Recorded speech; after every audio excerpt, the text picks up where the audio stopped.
of Multimedia Resource Center and Wama, Washington Africa Media Association. I would like to welcome you to our studio, and I appreciate that you are here with one of the busiest schedules you ever had, and we are very grateful for that. Having said that, MMRTI and Wama and Circle Coalition of Immigrant, Refugee and Communities, we are working together to serve our community. First of all, thank you all for having us here. I really appreciate it.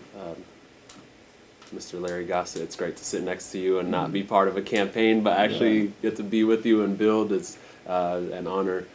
So this is a really important question. We're facing a public health crisis right now on a scale that we've rarely ever seen before, and it's leading governments to take really drastic actions to respond.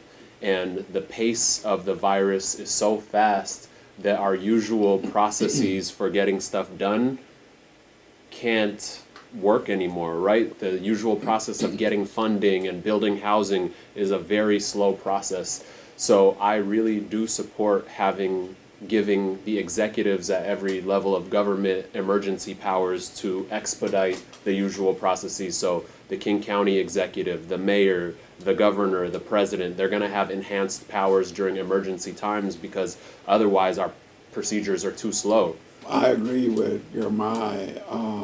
Historically speaking, the people more often than not served well or not served at all have been low-income people, particularly communities of color like African Americans, Latinos, refugees, and immigrants, and Native Americans especially.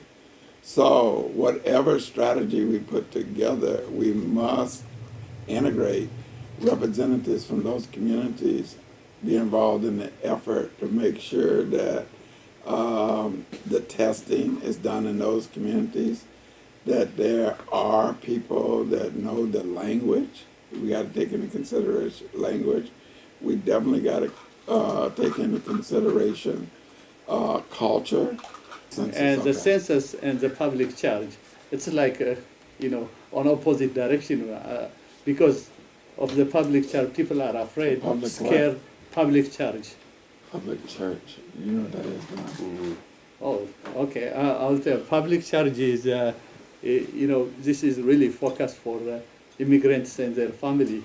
The Trump administration has put a brake on all those. If you are an immigrant who is waiting for a green card and other services, you're not supposed to take any benefit. Otherwise, you will be broke. So this is a new administration. So people are so scared so that they don't want to be counted on the census. And this is a challenge that we have as an elected official, in particular, Gurmai. How do you assurance people nothing will happen? I know nothing will happen because Article 13 is supported because of the history, what happened in Second World War to the Japanese. How do you assure to those communities to be counted? I think the efforts that are already taking place are the best ones yet. I know you've been working on it. So many organizations and community leaders and groups have been working on this, which is that they are tapping trusted people in a community to be the advocates for being counted. Trusted messengers. I think that is the best, most effective way, because if I just come into a community that I don't know and I say, hey, come here, sign your name onto this document, even though I know you're afraid of being deported or being, disciplined in some kind of way, if somebody who's trusted says it, I think that's the best way. And so now what we have to really wrap our minds around is, what does the virus mean for people actually being counted and those trusted messengers going out and doing what they've been working on for so long? And that's a good question that we need to think through. Okay.